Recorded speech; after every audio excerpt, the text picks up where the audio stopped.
The junkyard whisper.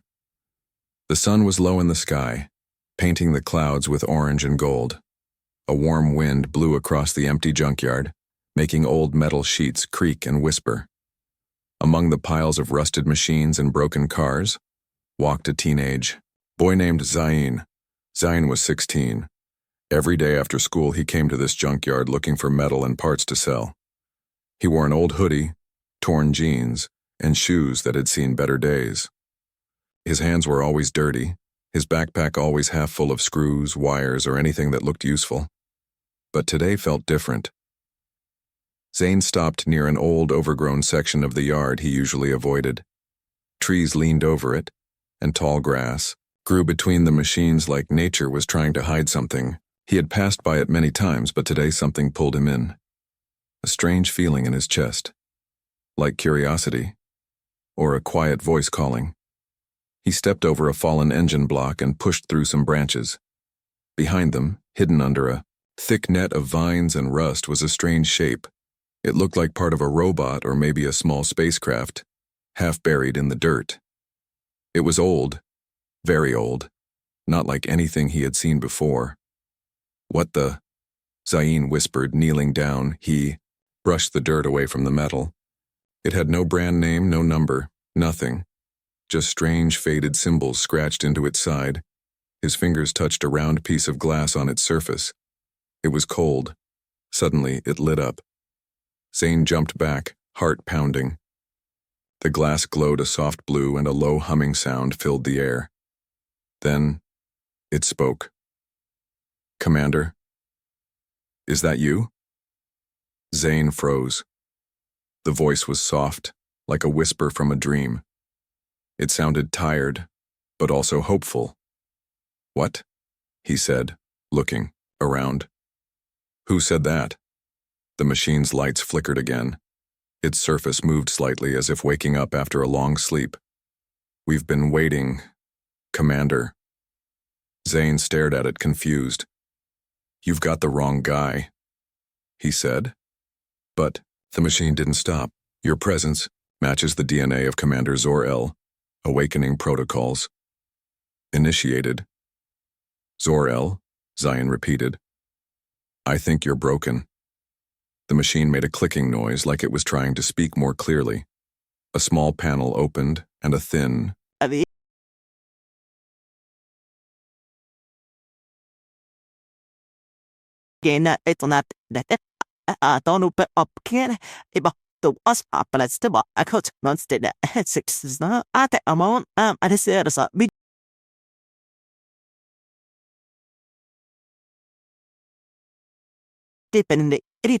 It showed stars, planets, and spaceships flying through a massive battle in space. Strange creatures with glowing eyes, tall machines, and powerful weapons filled the sky. Zain watched with wide eyes. It felt real. Too real. "What is this?" he whispered. The hologram showed a tall figure in armor standing in front of an alien army. His face was hidden by a helmet, but he raised his hand and the troops followed. Then the scene changed. The army fell. Explosions. Fire. A signal being sent into the stars. Then the screen went dark. Zain looked at the machine. It was quiet again, like it had said too much. He stood up slowly. "Okay. What are you? Some kind of movie prop? Military tech?" No answer. Zain shook his head and laughed nervously. "Maybe I'm tired. Maybe this is just some weird dream." But deep down he knew something strange had happened. He took out his phone to record, but the screen was full of static. Dead. He looked at the machine again. It was completely still. As he turned to leave, the voice came once more. This time, softer, almost sad. "Commander, they're coming, and we are not ready." Zain froze in place. The wind blew through the junkyard again, but now it felt cold. He looked back at the relic, heart beating fast. Who was Commander Zor-El? Why did this thing think he was him, and what was coming? Zain didn't have answers. Not yet, but he knew one thing for sure: this was no ordinary machine, and his life would never be the same again. The message from the stars. Zain didn't sleep that night. He lay on his bed staring at the ceiling, the whisper of the machine repeating in his head. "We've been waiting, Commander. They're coming, and we are not ready." The junkyard machine had gone silent after that. No more lights, no more holograms, like it had gone back to sleep, or was pretending. By morning, Zion had made up his mind. He had to go back. The sky was gray when he reached the junkyard again. Clouds rolled above like waves in slow motion. The birds were quiet. Even the wind felt different, heavier. Zane made his way to the hidden section, heart beating fast. The strange relic was still there, half buried, covered in dust and vines. But something had changed. There were new marks around it, footprints in the dirt. He wasn't the only one who had been here. Zane dropped to one knee and touched the metal. Cold. "Hey," he whispered. "I'm back. You said something yesterday. Who are you?" For a few seconds, nothing happened. Then the machine blinked. Blue light. A low hum. The voice returned. "Commander Zor-El. Protocol 2. Memory recall begins." Zane stepped back as the machine projected another hologram, but this one was different. It showed a small child, maybe 4 or 5 years old, standing beside a man in a dark room. The man had kind eyes, and he handed the child a pendant. Duro. Same pendant Zane had worn his entire life. The hologram zoomed in on the pendant's center, an alien symbol glowing faintly. Zane gasped. "That's my dad. That's me." But he didn't remember that moment. Not at all. The voice continued. "You were sent to Earth for safety after the fall of Alara Prime. The commander gave his life.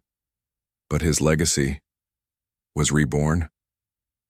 "Wait," Zane said, stepping closer. "You're saying I'm not from Earth? Your DNA is hybrid, part human, part Ilarian. Your father hid the truth. To protect you." Zane felt dizzy. None of this made sense. He had lived a normal life. Or so he thought. "I don't understand," he whispered. "Why me?" The machine clicked, and a small hatch opened on its side. Inside was a cube, softly glowing blue. "This is your key," it said, "to unlock the path to remember who you are." Zane hesitated, then took the cube.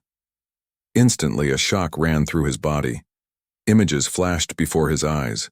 Alien cities with towers that touched the stars. Giant ships flying across galaxies. A throne room of crystal and steel. A war, fire, shadows, screams. Then, his own face, but older, wearing armor, leading an army. Zane fell to the ground, breathing hard. "What was that?" he asked. "A fragment of your past." He looked up. "Why show me this now?" The voice answered, but this time it sounded worried. "Because the enemy has found your signal. They know the commander lives. They are coming to finish what they started." Zane stood up, his legs shaking. "What do I do? I'm just a kid." The machine's tone became sharper. "You are not just a kid. You are Commander Zor-El reborn. And Earth is the last safe world left." Before Zane could respond, his phone beeped. No service. Then it buzzed again. But this time it wasn't a call or message. It was a new app, one he didn't download. A symbol, the same one from his pendant, spinning slowly. He opened it. A map appeared. A blinking red dot led to an old factory on the edge of the city. Below it, in bold glowing letters, it said, "Activation Chamber, Access Point 1. Zane looked at the machine. What's in that factory? The truth. That night, Zane didn't go home. He followed the map. The roads were empty. The city felt like it was holding its breath. When he reached the factory, the gates were broken, rust everywhere, silence. He stepped inside, the map still glowing on his phone. Deep underground, behind hidden panels and sealed doors, Zane found it. A circular room lit by glowing crystals. Machines floated in midair.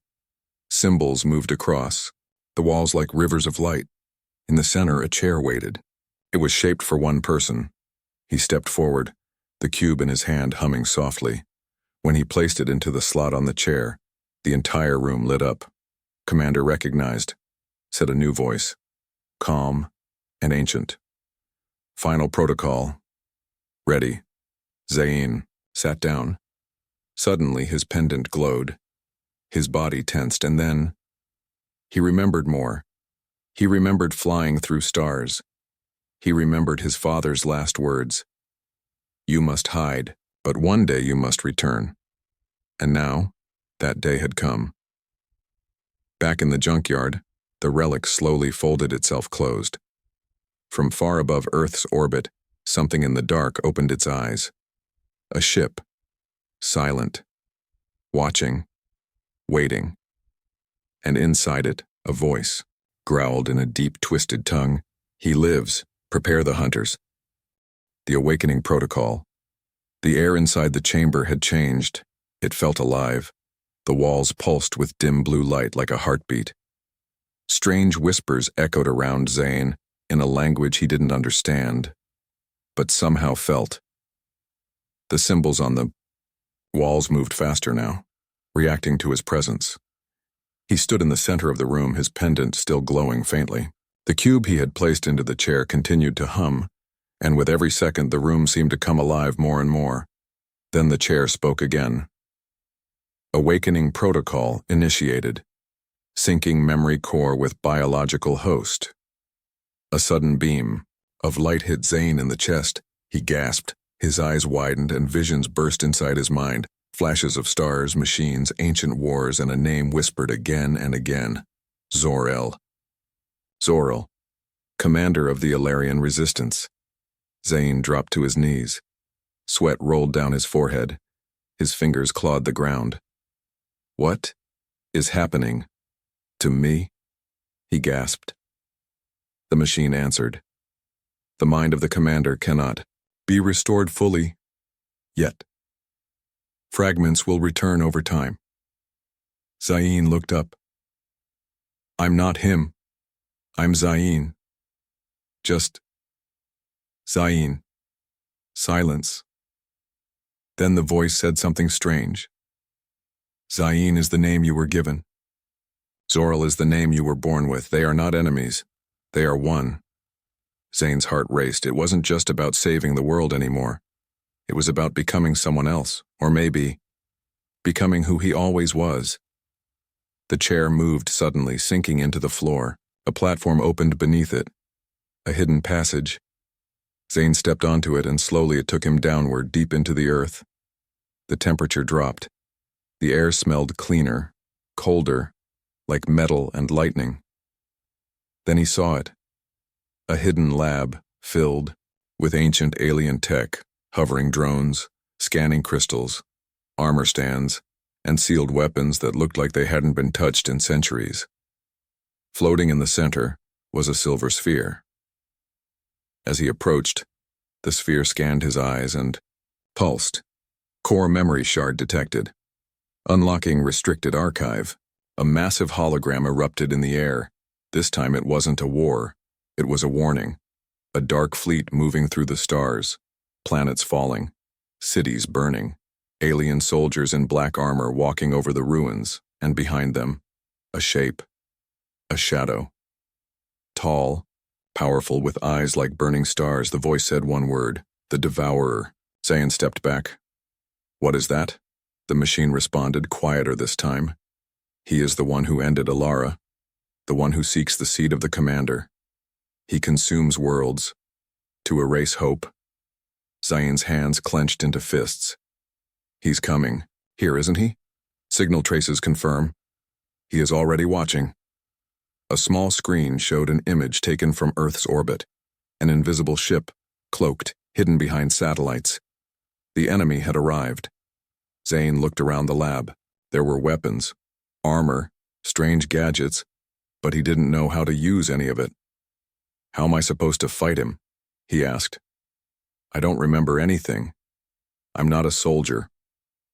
"You don't need to remember," said the voice. "You need to awaken." A panel opened behind him, revealing a dark chamber filled with floating lights. "Step inside." Zane hesitated, though, then walked in. The door closed. The lights surrounded him. Machines whirred. He floated in the air. And then, the pain came. It wasn't just physical. It was memory tearing its way into his body. Visions crashed through his mind. Him commanding fleets from starships. His voice calling orders in a language Earth had never heard. Standing on a burning battlefield, facing the Devourer, and losing. His chest glowed. Veins lit up with silver light. When he opened his eyes, they were no longer the same. Something inside had shifted. The door opened again. Zane stumbled out, breathing, heavily. But he was different now. Faster. Stronger. Aware. He reached toward a weapon on the wall, and it flew into his hand without him touching it. He smiled a little. I remember this one. But back on the surface, something else was happening. People in the city were reporting strange shadows moving in the streets. Technology was failing. Communications were breaking down. Satellites were going dark one by one, and in an abandoned warehouse across town something had arrived. A pod. Black and sharp like a blade. It cracked open. From inside, a tall creature stepped out. Its eyes burned with golden light. Its voice clicked and hissed as it spoke into the air. The seed has awakened. The hunt begins. Zane didn't know yet, but they were already looking for him, and this time they would not stop. Not until the last commander was dead. Shadows from the sky, it started with silence. No birds, no engines, no wind, just silence. Zane stood on the rooftop of an old warehouse looking out over the sleeping city. The sunrise painted the sky in soft orange, but something in the air felt wrong, heavy, unnatural. He had been back above ground for only a few hours. His body was still sore from the awakening protocol, his mind still buzzing with flashes of a life that didn't belong to this world. And yet, somehow, it did. He was remembering more. How to fight, how to think like a commander, how to read. The ancient Alari tech. But he still didn't understand it all. His transformation had begun, but it wasn't complete. Then the silence broke. A deep thum echoed in the sky. Low and slow, like thunder that didn't belong to a storm. Zane looked up. The clouds were moving. But not from the wind. They were being pushed apart by something. Invisible, a ripple, a shimmer in the air like heat waves over a fire. But colder. And then, something began to descend. Far above Earth, hidden in orbit, the Devourer's scouts had arrived. Black, insect-like ships began to pierce the atmosphere, sleek and silent, cloaked to radar. They didn't fall like meteors. They drifted, like they belonged here. Each scout carried one thing, a hunter. Not machines, not creatures, something in between. Designed only for one purpose, track the commander seed. Erase him. Forever. In a quiet forest just outside the city, a young hiker looked up and saw the shimmer. He raised his phone to record, but before he could, the signal cut. The sky split open with a flash. And then, nothing. No birds flew away. No animals ran because everything within 10 kilometers was already dead. Zane was already moving. He didn't wait for answers. He felt it, a pull in his chest, a warning through the relic in his pocket. Something terrible had entered the world. Back at the underground lab, Unit 9 had activated without his command. The AI's voice rang in the chamber. Unauthorized celestial breach detected. Target signature, Omega class. Estimated origin, Devourer, fleet. Zane arrived breathless. Show me. The screen lit up. Satellite footage, glitches, static, then images of the scouts landing in rural zones. Fast, silent, strategic. Not a full invasion, a search. They're hunting me, Zane whispered. Zero. AI responded, correction. They are hunting the commander. They do not see Zane. Only Zor-El. Zane slammed his fist on the console. Then let's give them someone to find. He opened the armor vault. Rows of ancient suits hovered silently in stasis. He chose one, silver-black with blue lines across. The chest. Light, fast but powerful. When he stepped inside, the armor sealed around him like liquid metal. A helmet clicked into place, scanning his vitals. Syncing neural interface. Welcome, Commander. His eyes flashed blue. He wasn't hiding anymore. Meanwhile, one of the hunters reached the edge of the city. It stood nearly 8 feet tall, armored in obsidian plating, with glowing red slits for eyes and blade-like fingers that twitched with hunger. It knelt, placed its hand to the ground, and whispered in its language. Commander, I smell you. Zane moved fast, gliding over rooftops using small hover thrusters built into the boots. Every second mattered. Civilians didn't know what was coming. Authorities wouldn't understand. He stopped suddenly. A scream echoed through the alley. Below, he looked down. A man was being pulled by something invisible, clawed marks in the concrete, blood on the walls. The man vanished into the shadows. Then Zane saw it. Briefly, the hunter stepped into view. It was massive. A black shape that didn't reflect light. It tilted its head as if sensing him. Zane dropped, down, landing hard behind it. The creature turned slowly. Face to face. No words. Just a moment. Then, attack. The fight was brutal. The hunter moved like liquid metal, its blades extending and shifting mid-strike. Zane blocked one, dodged the next, but took a hit to the chest that sent him flying into a dumpster. His armor sparked. He gritted his teeth, stood up. You want the commander? He growled. Then let's fight. He activated the pulse blades. Energy. Weapons that shimmered with blue heat. Their light cut through the darkness. The two clashed again, faster, harder. Zane wasn't just reacting now. He was remembering how to fight like a warrior of the stars, and for a moment. Just a moment, he wasn't Zane anymore. He was Zor-El, and he was winning. He finally knocked the hunter to its knees. Sparks and black blood poured from its wounds. But it wasn't afraid. It looked up and smiled. Zane stepped forward, panting. What are you smiling at? The creature rasped. You're not ready. He's already here. Then it self-destructed, vanishing in a flash of dark light. Back at the lab, the AI voice screamed a warning. Omega-class energy detected. Planetary orbit breached. Identity confirmed. Zane returned in time to see it on the screen. A massive ship had uncloaked above Earth, bigger than any city, shaped like a claw around a dying star. The Devourer's voice echoed through Earth's, satellites hijacking all screens. Return the seed, or watch your world turn to ash. Zane stared at the screen. He wasn't running anymore. He was a soldier, a commander, and Earth was his world now. For the boy who once thought he was nothing, at last he found the core, the Reaper's weak point. He charged it head-on, every system at full power, every memory screaming in his head, and with one final scream, one final surge, he exploded through. If the Reaper fell, the sky turned blue again. Zane floated alone in the clouds, armor cracked, blood on his lips, chest heaving. He had won, but Earth had seen, everyone had seen. News spread like fire.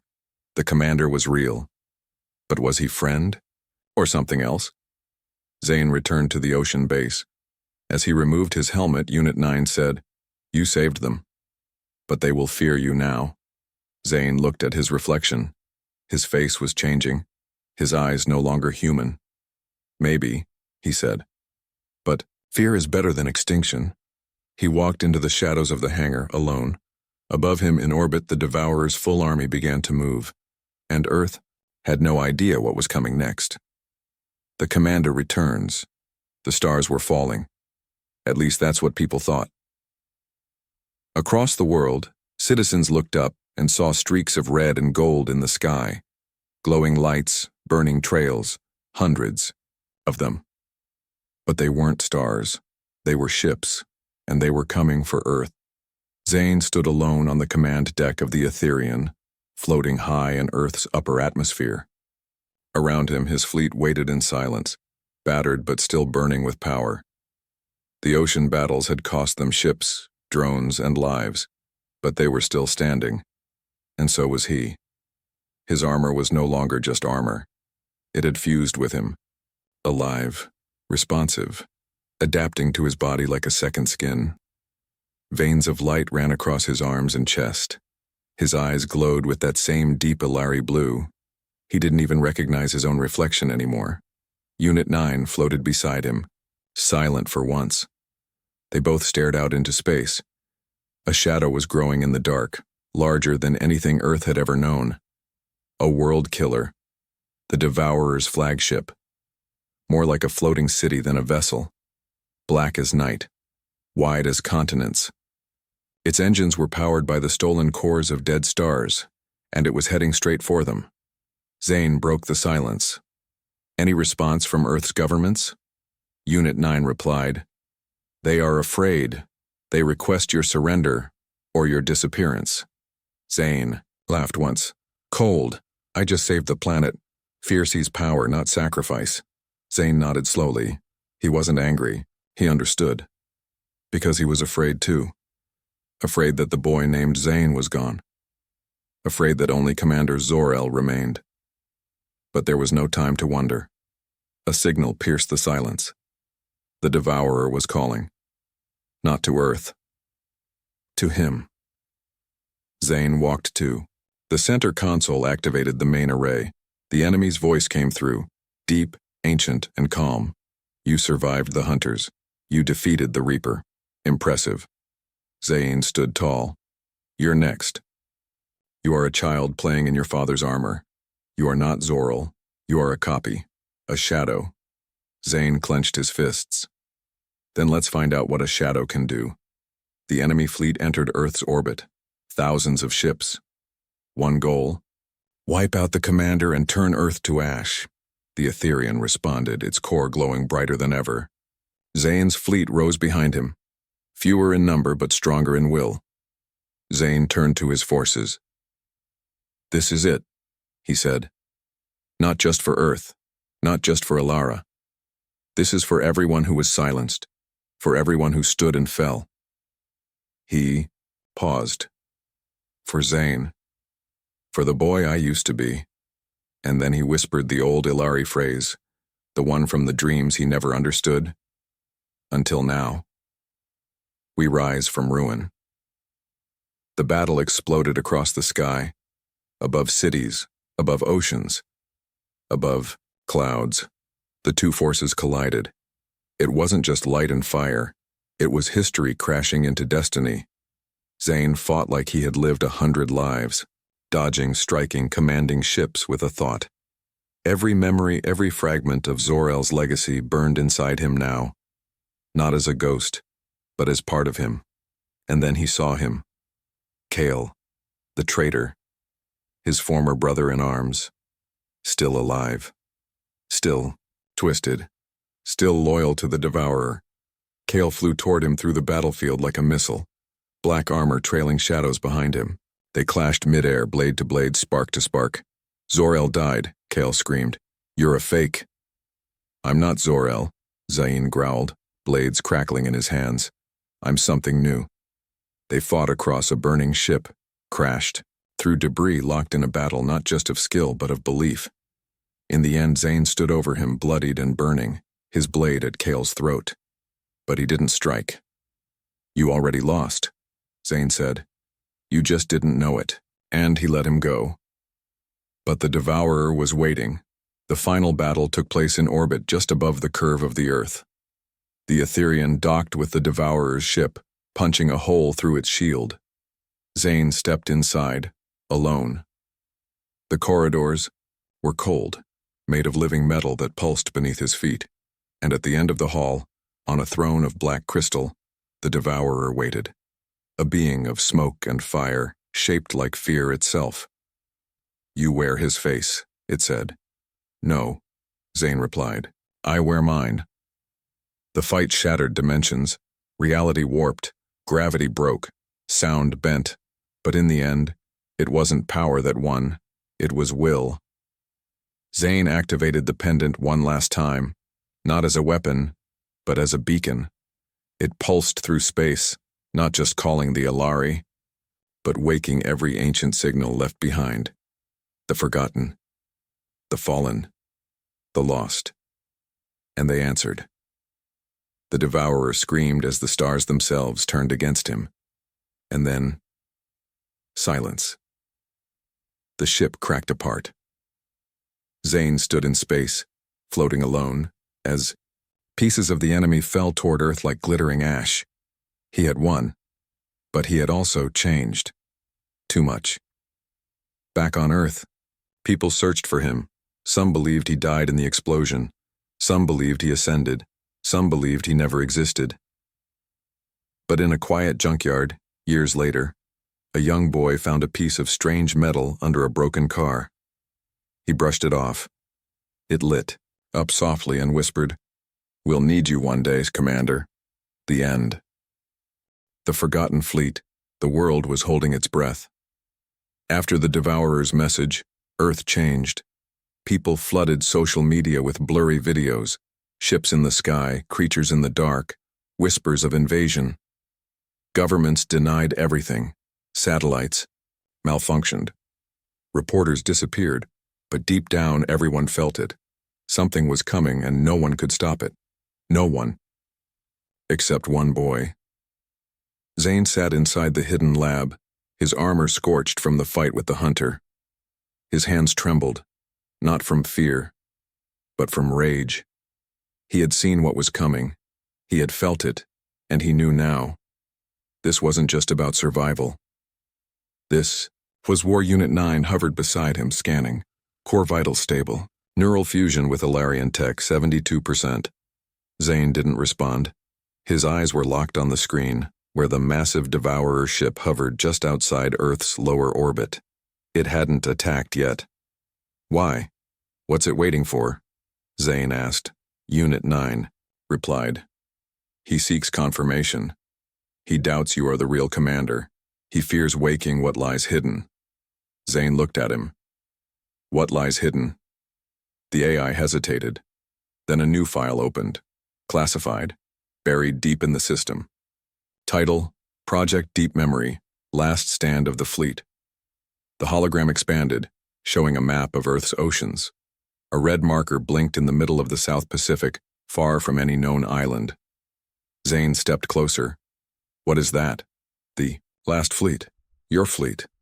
70 years ago, Earth's ocean floor cracked open in a deep earthquake. Scientists called it a natural shift. It wasn't.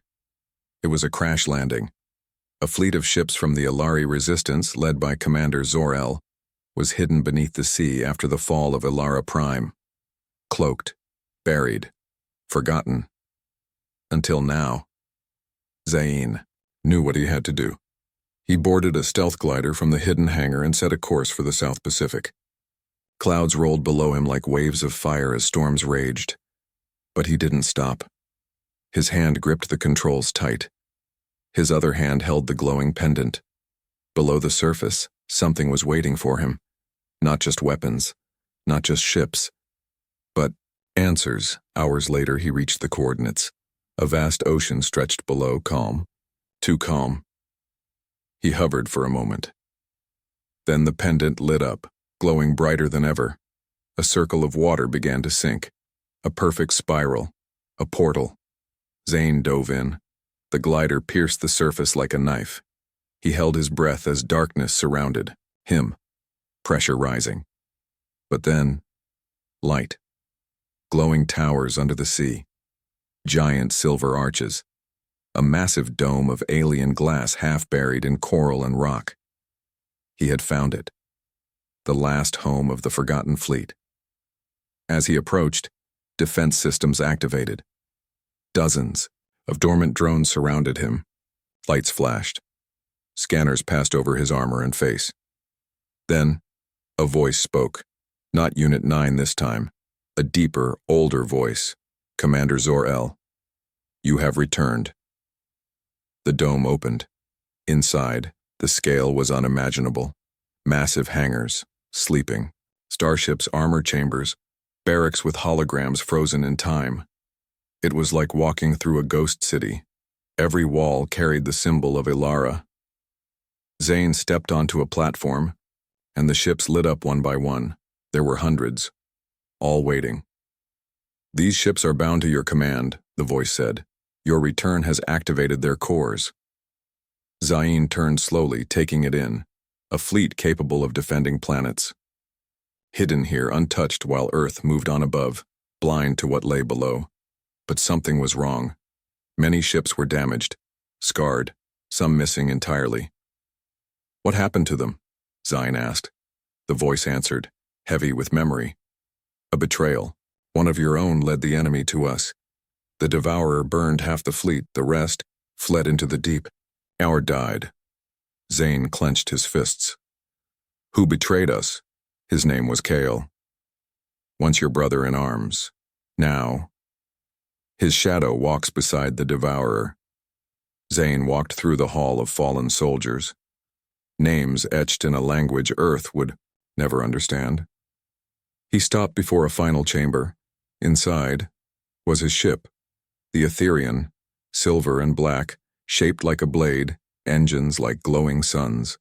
A command seat floated in the center, waiting. He stepped forward. The ship scanned him, paused, then opened like a flower in bloom. Lights surged. Systems hummed to life. His name echoed through the deck. "Commander on board."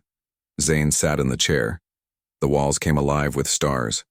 He reached out, and for the first time he felt home.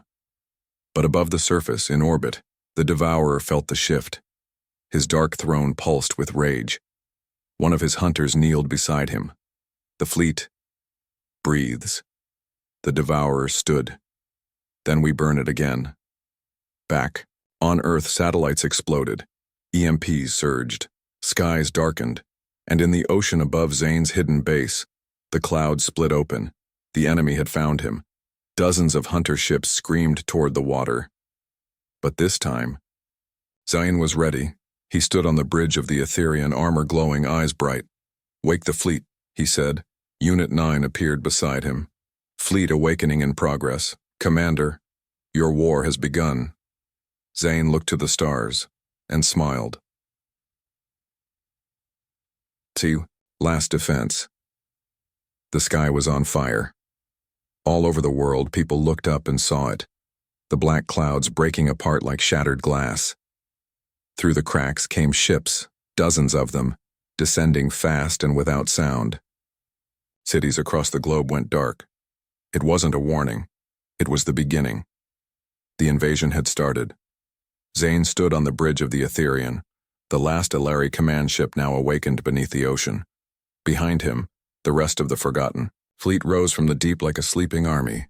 Sleek silver ships broke through the water, engines glowing with alien energy. Drones and cruisers circled in formation, scanning the sky. The ocean churned. And then the first enemy vessel arrived. It didn't land. It didn't speak. It opened fire. The blast hit the waves like a bomb. The sea exploded upward in towers of steam. One of the Ilari cruisers was struck mid-rise, split in half before it could even defend itself. The rest responded instantly, their weapons lighting up the sky with beams of pure energy. Zane gritted his teeth and took the command seat. "Engage. All defensive units. Do not let them reach the surface." Unit 9 hovered beside him. "Confirming defense grid activation. Fleet systems online. Awaiting neural sync." Zane closed his eyes and opened a part of his mind he didn't know existed. In a second, he felt everything. Every ship, every pilot, every gun. His mind connected to the Etherean, and through it, to the entire fleet. He wasn't just commanding, he was becoming the fleet. "Let's show them Earth is not unprotected," he said, voice deep with command. And then, they rose. The first full-scale battle took place over the Pacific. Ilari ships and Devourer scouts clashed mid-air, streaks of blue and red fire crossing the clouds. The ocean beneath them boiled from the heat of the blasts. Zane moved like lightning, guiding ships with thoughts, dodging missiles, firing through storms. His armor fused more deeply with the command chair. Symbols lit up his chest.